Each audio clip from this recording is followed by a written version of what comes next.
Bakit pinagpipintanan? Dapat kayang kamuhian sa tulad ko.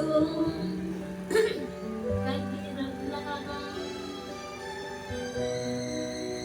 May tao bang sadyang ganyan?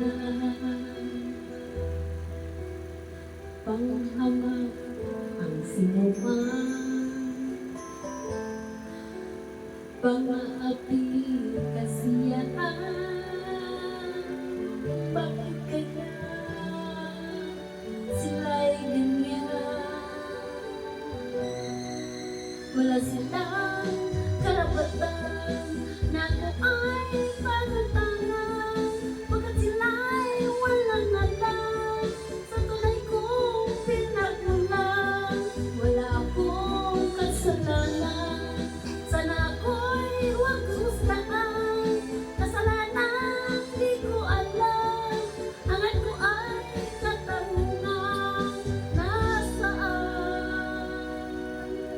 Kailan kaya magwawakas